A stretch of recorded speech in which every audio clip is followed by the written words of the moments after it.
میرا نام ذکاء اللہ سری کوٹ سے ہوں۔ پاپولیشن ویلفیئر ڈپارٹمنٹ فلائی مرکز سری کوٹ میں اپنی ڈیوٹی RHC ہاسپٹل سری کوٹ میں دے رہا ہوں۔ بروز جمعۃ المبارک 8 بجے میں گھر سے ڈیوٹی پہ گیا تھا اور 12:15-20 کے لگ بھگ میں RHC سری کوٹ پاپولیشن ویلفیئر ڈپارٹمنٹ فلائی مرکز سری کوٹ سے چھٹی کر کے واپس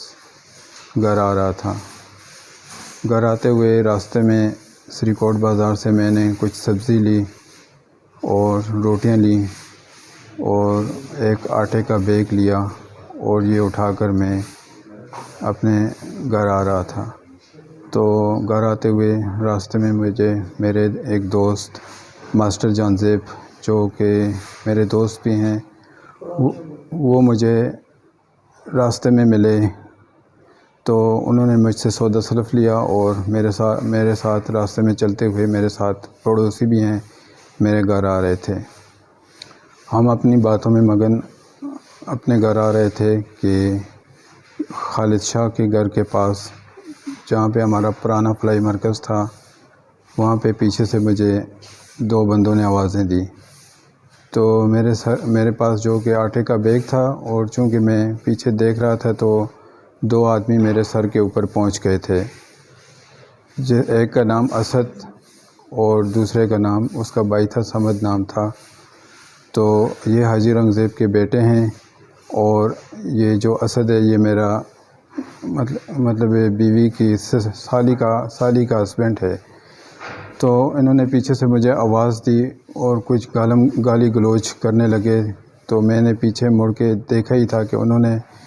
ان کے ہاتھ میں آئینی کوئی راڈ کوئی پائپ وغیرہ تھے جن کی مجھے سمجھ نہیں آئی، وہ انہوں نے مجھے سر کے اوپر مارے۔ تو بیگ میرے ہاتھ سے گر گیا تھا اور مجھے غشی آنے لگی اور ساتھ ہی انہوں نے دوسرا پائپ مارا۔ اس دوران میرا جو دوست تھا ماسٹر جان زیب ان کو بیچ بچاؤ چھڑانے کی کوشش کر رہا تھا، اس کو بھی دھکم دھکیل دیا گیا اور جو راڈ لگا تو ساتھ ہی میں گر گیا تھا اور میرے سر سے خون وغیرہ آ گیا اور میں بے ہوش ہو گیا تھا۔ اور پھر اسی بے ہوشی کی حالت میں وہ لوگ چلے گئے تھے اور اس کے بعد میرے گھر والے میرے بھائی وغیرہ آئے، انہوں نے مجھے بے ہوشی کی حالت میں اٹھایا اور ہاسپٹل لے کے گئے۔ تو میں بے ہوش تھا، تو وہاں پہ ہاسپٹل میں تھوڑا سا نیم غنودگی کی حالت میں مجھے ہوش آیا، تو وہاں مجھے ٹریٹمنٹ وغیرہ دی جا رہی تھی، تو وہاں پہ مجھے میڈیسن وغیرہ یہ انجیکشن وغیرہ دیے، تو مجھے اسی حالت میں پھر واپس انہوں نے ایبٹ آباد ریفر کر دیا تھا۔ تو وہاں پہ میں باقاعدہ میرے CT اسکین وغیرہ ہوا، تو اس کی رپورٹ غالباً ابھی تک پوسٹ آفس نہیں پہنچی، اور اس کے علاوہ مجھے یہ شولڈر پہ شدید درد بھی ہو رہا تھا جہاں پہ انہوں نے مجھے ایک راڈ غالباً یہاں پہ مارا تھا، تو جس کی شاید ایک ہڈی وغیرہ باؤنڈ ہے اور پسلیوں کے اوپر بھی مجھے کوئی دب سا لگا تھا، اور اس کے علاوہ میرے سر کے اوپر بھی اسٹریچز بھی آئے ہیں، کافی زیادہ ہڈی بھی باؤنڈ ہوئی ہے۔ تو یہ ایک بہت بڑا ظلم ہوا ہے میرے ساتھ، ناگہانی حملہ کیا گیا ہے مجھ پہ، ایک قاتلانہ حملہ کیا گیا ہے، غیر اطلاع دیے میرے اوپر ایک قاتلانہ حملہ کیا گیا ہے، اور میں اپنے تمام DPO ہری پور اور حاجی رنگزیب کے خلاف میں کہتا ہوں کہ یہ ان کے بیٹوں کے خلاف کارروائی کی جائے۔ DPO ہری پور، DSP غازی صاحب، IG خیبر پختونخوا سے اپیل کرتا ہوں کہ مجھے انصاف دلایا جائے اور جو مجھ پہ ظلم ہوا ہے اس کے اوپر کارروائی کی جائے قانونی۔ اور اس کے باوجود انہوں نے میرے اوپر دوسرا یہ ظلم اور زیادتی کی ہے کہ اس حالت کے اوپر میرے اوپر ایک انہوں نے کراس جیلی فیک پرچہ کیا ہے جس کی کوئی ثبوت کوئی چیز ان کے پاس ہے ہی نہیں ہے۔ اس کے حاجی رنگزیب کو پس پردہ کوئی شخص ایسا ملا ہے جس نے پیسوں وغیرہ کا لالچ دے کر ان کے اوپر تھانے میں جا کر میرے اوپر ایک اور کراس پرچہ کیا ہے جس کی کوئی ویلیو کوئی گواہ موجودہ نہیں ہے، کیونکہ میں صبح سے لے کر 12:30 کے لگ بھگ تک میں ہاسپٹل میں ڈیوٹی دے رہا تھا، اور اس کے بعد میں واپس آیا تو پھر میرے اوپر یہ حملہ ہوا، اور اس کے بعد تو میری حالت بہت خراب تھی۔ تو اس دوران میرے اوپر کس طرح پرچہ ہو سکتا ہے جو کہ بالکل غیر قانونی ہے، اور اس کی کوئی وقت نہیں ہے۔ میری حکام بالا سے یہ بھی گزارش ہے کہ یہ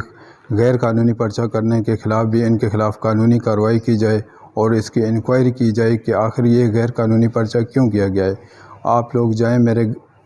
سری کورٹ میں جائیں، لوگوں سے پوچھیں، میرے بارے میں پوچھیں، وہ خود میرے بارے میں بتائیں گے۔ ہاسپٹل جائیں، وہاں پہ میرے بارے میں پوچھیں، پتہ کریں کہ میں کیسا آدمی ہوں، کس طرح ہوں، تو وہ خود آپ لوگوں کو میری بات بتائیں گے۔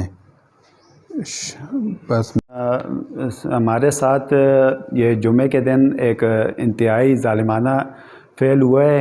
اور میں کافی پریشانی کے عالم میں اس وقت میڈیا کا شکر گزار ہوں کہ ہماری آواز کو سنا گیا اور ہماری دادرسی کے لیے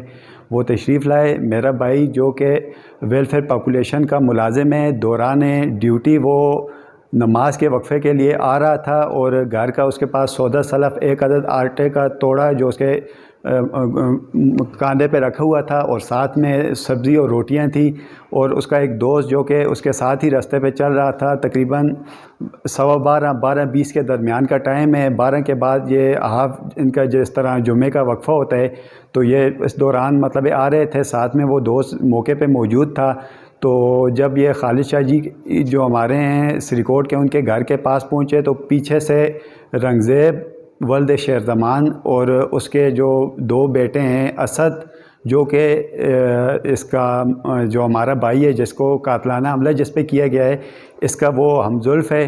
تو اس نے اپنے بھائی کے ساتھ اپنے باپ کے مشورے سے، جو کہ خود موقع پہ موجود نہیں تھا لیکن دونوں بیٹے اس کے آئے، اور ان کے پاس کوئی آہنی راڈ یا لوہے نما چیز تھی، سخت راڈ نما، جو آ کے اس پہ حملہ آور ہوئے، اور اس کو پتہ نہیں تھا۔ پیچھے سے اس پہ وار کیا ہے، یہ گرا ہے، اور اس کے کاندھوں پر، اس کی چھاتی پہ اور سر پہ شدید قسم کے وار کیے گئے ہیں، اور اس کے 15 سے 16 سٹیچز سر میں آئے ہیں۔ ان کی یہ جو ایک شولڈر والی ہڈی ہے یہ بھی ڈیمیج ہے، پسلیوں میں بھی ان کا فریکچر آ رہے ہیں، ان کا مسئلہ آ رہا ہے۔ تو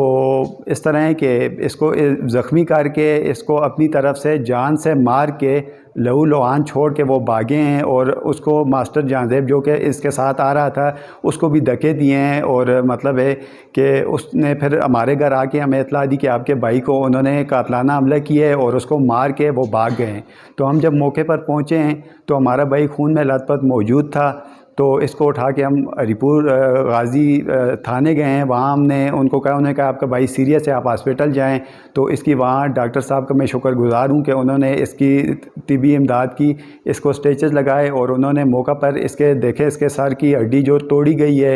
اور اس کے ساتھ مطلب ان کے جو باقی تکلیفیں تھیں اس کی انہوں نے مرہم پٹی کی، اور ہمیں انہوں نے ایبٹ آباد ریفر کیا کیونکہ یہ نیم بے ہوشی میں تھے، اپنے ہوش و حواس میں نہیں تھے، اس پہ دورے آ رہے تھے، تو چکر وغیرہ آ رہے تھے، بار بار بے ہوش ہو رہے تھے۔ تو ہم ایبٹ آباد گئے، اور اس کے بعد ہم ہری پور آئے۔ تو انتظامیہ ہمیں ہری پور والوں نے، پہلے ہاسپٹل والوں نے انہیں ہمیں ریکویسٹ کی، تو بمشکل ہمیں یہاں پھر انہوں نے ایڈمٹ کیا، حالانکہ یہ ایڈمٹ کا آلریڈی پیشنٹ تھا، اس کی حالت ہی نہیں تھی لے کر جانے کی واپس۔ تو دوسرا یہ ہے کہ ہم نے پرچہ کیا ہے، ہمارا 12:30 بجے کا یہ واقعہ ہے، 12:30 بجے ہم ادھر سے نکلے ہیں، 12:20 کا واقعہ ہے۔ تو جب ہم نے 1:30 بجے پہنچے ہیں، اس کے بعد آج تیسرا دن ہونے والا ہے، موقع پر پولیس ادھر نہیں گئی، جائے وقوع پہ ابھی بھی خون پڑا ہے۔ تو شاید وہ اس چیز کا انتظار کر رہے ہیں کہ بندہ کب مرے گا، کیونکہ یہ اس پہ قاتلانہ حملہ ہوا ہے اور اس کو جان سے مارا گیا ہے۔ پہلے 1-2 دفعہ مطلب اس کو دھمکیاں دی گئی ہیں، تو ہمارا ان کے ساتھ دشمنی یا کوئی اور مسئلہ نہیں ہے، لیکن یہ ہے کہ انہوں نے ہمارے بھائی پر قاتلانہ حملہ کیا ہے اور اپنی طرف سے اس کو مارا ہے، اور اس کو مردہ حالت میں اپنے حساب سے چھوڑ کے گئے ہیں۔ اللہ نے اس کو زندگی دی ہے، لیکن ابھی بھی یہ اپنے اس طرح پورے ہوش و حواس میں نہیں ہیں۔ ان کو بار بار میرگی اس کے دورے آ رہے ہیں، ان پہ بے ہوشی آ رہی ہے، اور ذہنی طور پہ بھی ان کا ابھی حالت ٹھیک نہیں ہے۔ تو ہماری اپیل ہے آئی جی صاحب کے PK سے، DPO صاحب ہری پور اور DSP صاحب غازی، SHO صاحب سے کہ برائے مہربانی خدا را، ہم غریب لوگ ہیں، ہم نہ دشمنیاں کسی سے کر سکتے ہیں اور نہ ہم اس طرح کے لوگ ہیں، ہماری دادرسی کی جائے۔ ہمارے ساتھ جو ظلم ہوا ہے، اور یہ ایک مطلب مظلوم بندہ ہے جو اپنا بچوں کا پیٹ پالنے کے لیے اپنا حق حلال کام کر رہا ہے، تو اس کی دادرسی کی جائے اور ہمیں انصاف دیا جائے۔ اور ہم اس میڈیا کے شکر گزار ہیں کہ انہوں نے ہماری آواز سنی ہے۔ تو ہم ان بھائیوں کے شکر گزار ہیں جنہوں نے دعا کی ہے. بھائی ہمارے ابھی بھی